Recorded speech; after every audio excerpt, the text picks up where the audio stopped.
Hello everyone. तो एक नई नोटिफिकेशन आई है एम्स की तरफ से। ठीक है, एम्स की CRE की नोटिफिकेशन, एक कॉमन रिक्रूटमेंट एग्जामिनेशन की नोटिफिकेशन आई है। और जो लोग जो है गवर्नमेंट जॉब चाहते हैं और जो लोग चाहते हैं कि अच्छी सैलरी उनको मिले, और एम्स इतना जो है रेपुटेटेड इंस्टीट्यूशन है, उसमें आप चाहते हैं कि आपका जॉब सिक्योर रहे या आपको उसमें जॉब मिल सके, तो आप डेफिनेटली ये जो है एम्स CRE में अप्लाई कर सकते हैं। और ये अब डिटेल हम देख लेते हैं इसमें क्या क्या है प्रोसीजर, कौन कौन इसके लिए अप्लाई कर सकता है। ठीक है, सो लेट्स गो। तो यहाँ देखते हैं जैसे कि जो डिटेल एडवर्टीजमेंट और ये जो है ऑनलाइन फॉर्म फिल करे जाएंगे, वो स्टार्ट हो गया है 13 जून से, यानी कि 13 जून से इसके फॉर्म फिल शुरू हो गए हैं।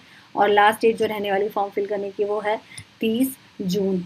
और उसके बाद आपका जो एग्ज़ाम की बात करें, डेट ऑफ CBT यानी कॉमन कंप्यूटर बेस्ड एग्जामिनेशन जो होगा, एक CBT टेस्ट होगा आपका, वो होगा 25 से 27 जुलाई के बीच में अप्रॉक्स, यानी आपके पास एक महीने का समय है आफ्टर अप्लाइंग। ठीक है, 30 जून के बाद हो जाएगा, तो ऑलमोस्ट आपको, अगर फॉर्म फिल हो जाएगा तो आपको लगभग 25 दिन का समय रहेगा एग्जामिनेशन के लिए। अब हम ये देख लेते हैं इसमें क्या क्या चीज़ें हैं, तो हमारे लिए जो ज़रूरी है हम उसके बारे में बात कर लेते हैं। जैसे कि अभी बताती हूँ मैं आपको कि ये जो है आपको आपको इस वेबसाइट पे जाके आपको अप्लाई कर देना है। और ये ग्रुप बी और ग्रुप सी के वेरियस जो वो हैं पोस्ट हैं, उन पे उनके लिए आया हुआ है। ये वैकेंसी उनके लिए आई हुई है। और ये वेबसाइट है www.aimsexam.ac.in पे आप जाके अप्लाई कर सकते हैं। और फॉर्म जो है आपको ऑनलाइन ही फिल करना होगा। और बात कर लेते हैं अब। ठीक है कि आपको तो हाँ, एज इलेक्शन की बात कर लेते हैं। तो देखिए 18 to 30 ईयर्स मैक्सिमम पोस्ट के लिए जो है वो एज लिमिट रखी हुई है। SC ST वालों को 5 ईयर्स का एज रिलैक्सेशन मिलेगा, और OBC वालों को 3 साल का, और PWBD वालों को 10 ईयर्स का।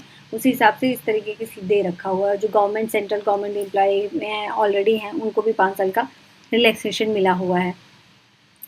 ठीक है, हम बात कर लेते हैं। देखिए किस किस ग्रुप सी के पोस्ट के लिए जो मतलब ऑलरेडी हैं, आप इसमें डिटेल में आप चेक कर सकते हैं।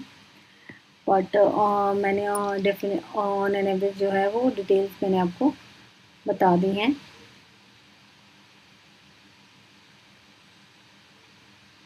हाँ, ये देखिए पैटर्न अगर की बात करें, हम लोग अभी डिटेल पोस्ट क्या है, एलिजिबिलिटी क्राइटेरिया, वैकेंसी क्या है, उसके बारे में आते हैं। अभी हम देख लेते हैं कि पैटर्न कैसे रहने वाला है। पैटर्न जो है आपका CBT, जैसे मैंने बताया, कंप्यूटर बेस्ड टेस्ट रहने वाला है। इसमें आपको 100 MCQ मिलेंगे 400 मार्क्स के, जिसमें आपको और सारे मतलब एक क्वेश्चन जो होगा वो 4 मार्क्स का होगा। ठीक, और इसमें आपको नेगेटिव मार्किंग रहेगी, 1/4 नेगेटिव मार्किंग रहेगी। 20 क्वेश्चन जो रहेंगे आपके GK से रहेंगे, एप्टीट्यूड से रहेंगे। और 80 क्वेश्चन जो रहने वाला है वो आपका डोमेन सब्जेक्ट से रहने वाला है, यानी कि आप जिस पोस्ट के लिए अप्लाई कर रहे हैं उससे रहने वाला है। ठीक है, तो 20 क्वेश्चन में आपको कंप्यूटर और GK रहने वाला है, और बाकी 80 क्वेश्चन में आपका जो है डोमेन रहने वाला है रिस्पेक्टिव ग्रुप के लिए। ठीक,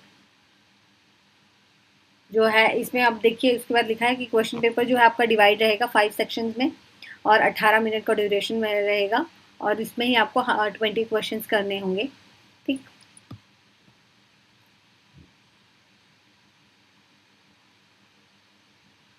मीडियम अगर एग्जामिनेशन की बात करें कि जहाँ पे 10th या 12th तक का होगा, तो उसमें इंग्लिश और हिंदी दोनों में रहेगा, बाइलिंगुअल रहेगा। बाकी और आपका डोमेन लैंग्वेज के हिसाब से फिर उस हिसाब से आपका पेपर रहेगा। जी, मैंने बता दिया है 1/4 नेगेटिव मार्किंग रहने वाली है। क्वालिफाई मार्क्स भी है इसमें कि 40% जो है क्वालिफाई करना होगा, उससे नीचे तो क्वालिफाई नहीं मानेंगे। वो अनरिजर्व के लिए और EWS के लिए, 35% OBC के लिए, और 30% जो है SC ST के लिए है।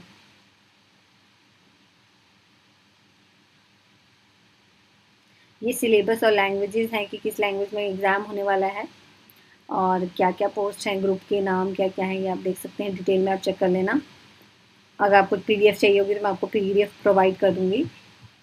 मैं आपको अब जो है एसेंशियल डिटेल बता देती हूँ कि मतलब क्वालिफ़िकेशन क्या होनी चाहिए, एलिजिबिलिटी क्राइटेरिया क्या है। कि इसमें जो मोस्टली जो पोस्ट है, वो उसकी एज लिमिट जो है वो 30 ईयर्स है। मोस्टली की मैं बता रही हूँ, कुछ कुछ की जो है वो 35 है, किसी की 27 है।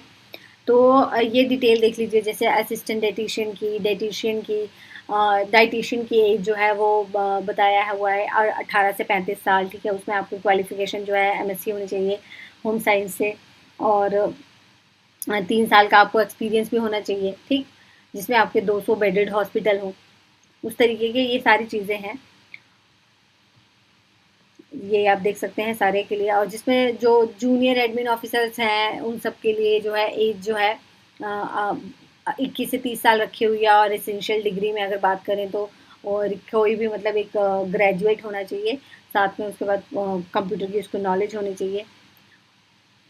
यहाँ पे और भी ऐसी पोस्ट हैं जैसे कि जूनियर एडमिनिस्ट्रेटिव असिस्टेंट, उसमें जो है आपको सिर्फ 12th पास आउट होना चाहिए, 18 से 30 साल का होना चाहिए, और आपको स्किल आनी चाहिए, क्योंकि इसमें ये एसेंशियल में मांगा हुआ है। Skill test norms on computer typing speed test होगा जिनके लिए जो इसके लिए अप्लाई करेंगे, राइट।